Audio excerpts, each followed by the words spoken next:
এখানে চলছে মাছ ধরা মহা উৎসব। এটা হচ্ছে শীতলক্ষা নদী, বর্মি বাজারের পূর্ব পাশ দিয়ে প্রবাহিত যে নদীটা হচ্ছে, এটা হচ্ছে সেই শীতলক্ষা নদী। এখন হচ্ছে নদীতে স্রোত শুরু হয়েছে, যেহেতু বর্ষা চলে আসছে এখানে স্রোত শুরু হয়েছে। এখন এখানে মাছ ধরা মহা উৎসব চলছে। এখানে স্থানীয় লোকেরা জাল দিয়ে যে মাছ ধরতে দেখতে পাচ্ছেন। আসলে এখানে অনেক ধরনের মাছ পাওয়া যায়, মাশাআল্লাহ মাশাআল্লাহ, অনেক ধরনের মাছ পাওয়া যায়। দেশীয় মাছ, সকল মাছই দেশীয় মাছ, নদীর মাছ। এই যে এক ভাই অলরেডি নেমে গেছে পানির মাঝে। ভাই একটু যান্ত্রিক, জালের ভিতরে একটু যান্ত্রিক প্রবলেম হয়েছে, যার কারণে উনি নেমে গেছে।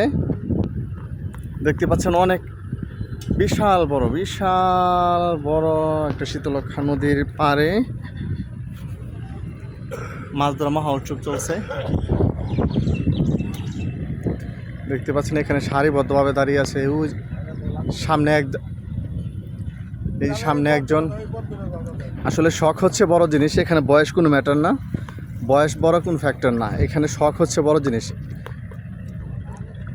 বিভিন্ন মানুষ বিভিন্ন দূর দূরান্ত থেকে অনেক টাকা ব্যয়বহুল খরচ করে এখানে মাছ ধরতে আসে। আসলে মাছ ধরাটা এখানে বড় বিষয় না, এটা হচ্ছে শখ হচ্ছে বড় জিনিস। এই যে একজন মানুষ মাছ ধরতে আসছে, অনেক টাকা খরচ করে মাছ ধরতে আসছে। মূলত যত টাকা খরচ করা হয় একটা মাছ ধরার পিছনে, তার 10 ভাগের 1 ভাগে কিন্তু মাছ পাওয়া যায় না। মূলত হচ্ছে শখ হচ্ছে বড় জিনিস। দেখতে পাচ্ছেন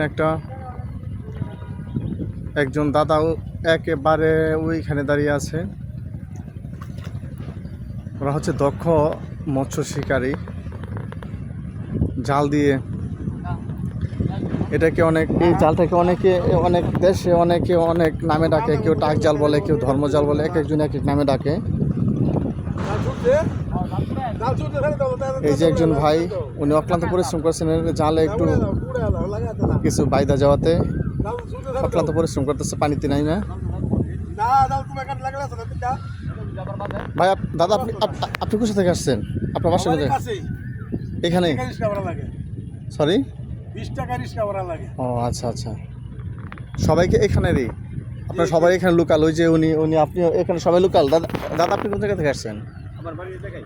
হ্যাঁ, এই জায়গায়। মাছ ধরা কি আপনার শখ? এবার সবসময় প্রতিনিয়ত না, হঠাৎ মাঝে মাঝে?